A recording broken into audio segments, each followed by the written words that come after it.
किसी समय की बात है, एक घमंडी कौआ था। एक दिन वह एक चौड़ी नदी के किनारे बैठा हुआ था। तब उसने हंसों का एक झुंड को उड़ते हुए किनारे पर आते देखा।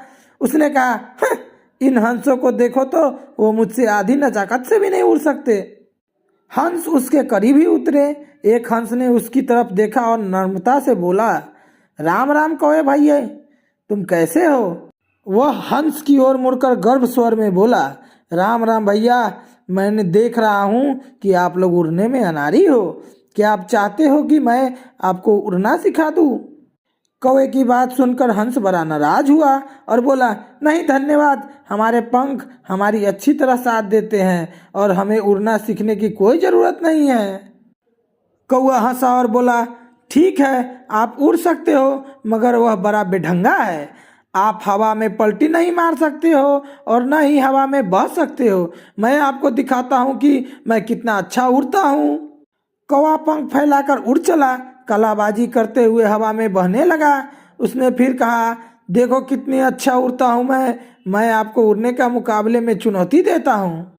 हंस ने कहा, "ठीक है, मैं तुम्हारी चुनौती स्वीकार करता हूँ।" वह फिर हवा में ऊपर उठा और उड़ने लगा। कौवा अंट संट बकता हुआ उसके पीछे चल पड़ा। हंस उसकी टिप्पणियों को अनसुना करता हुआ उड़ता रहा। वे दोनों उड़ते रहे और शीघ्र ही वे दूर नदी के ऊपर पहुंच गए, जहां से नीचे जमीन का निशान भी नहीं दिख रहा था। कौवा थकने लगा और नीचे नीचे ही उड़ने लगा। दूसरी तरफ हंस उड़ता ही जा रहा था। वह कौवे की ओर मुड़कर बोला, "वाह कौवे भाई, क्या पानी के करीब उड़ने का यह तुम्हारा कोई और नया करतब है?" कौवा शीघ्र ही अपनी शक्ति खो रहा था और बोला, "नहीं भाई, मैं और उड़ नहीं सकता। यदि मैं थोड़ा विश्राम नहीं करूंगा तो मैं डूब जाऊंगा। कृपया मेरी मदद करो।" हंस को कौवे पर दया आ गई, इसलिए उसने कौवे को अपनी पीठ पर बिठाकर नदी के किनारे पहुंचाया। कौवा आभार मानता हुआ लेट गया और बोला, "भाई हंस, मेरी जान बचाने के लिए धन्यवाद। मैं अपने घमंड और कठोरता के लिए तुमसे माफी चाहता हूँ। आशा करता हूँ कि तुम मुझे क्षमा कर दोगे।"